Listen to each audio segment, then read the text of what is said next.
Hello, sweet tooths. Today we're going with one of those desserts that I really love, possibly the easiest and most delicious, because you just have to stir and cook. We start with a large bowl. This is optional, but for me, adding a good splash of liquid caramel is essential. It gives the dessert a fantastic flavor and vibe. After spreading it, the next step is to prepare the cream, which is quite simple.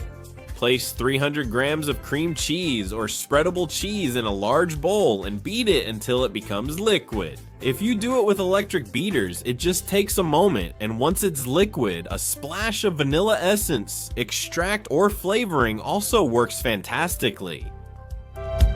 Keep beating so it mixes perfectly, and in a few seconds, add the sweetener of your choice. And today, I'm not overthinking it. Sugar, 1 cup or 200 grams. I wait for it to mix in by stirring a little, and then I add the eggs. I'm going to add 6, and I do it slowly like this to mix them in one by one. And that way the mixture comes together even faster. There it is. Today, it didn't even take us 2 minutes to prepare everything. We also add milk, 700 milliliters or 3.5 cups. And with the same principle as before, without stopping whisking, so it all comes together in a second. And now into that mold we prepared. Simple and easy, we pour it into the mold. Be careful to leave a little bit of space on top, at least about 1 centimeter, because this will rise a little later.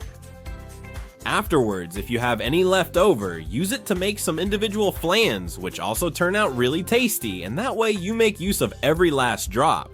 What we're going to do now is go to the oven, which we've preheated to 170 degrees Celsius, that's about 335 Fahrenheit.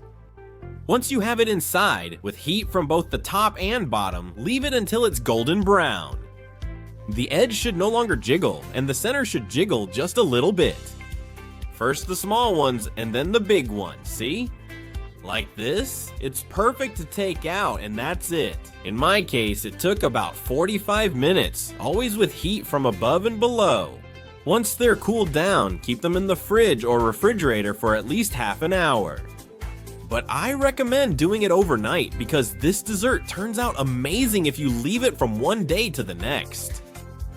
Check out how delicious it looks up close. I'm sure you're craving it already. The best part is coming up, tasting it.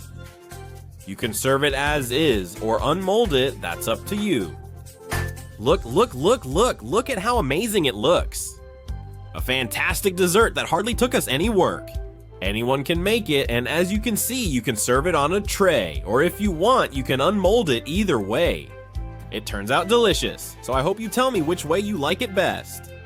Although the best part comes now, it's always the inside, just like with people in the desserts too. And look, 1 spoonful and another spoonful and another one.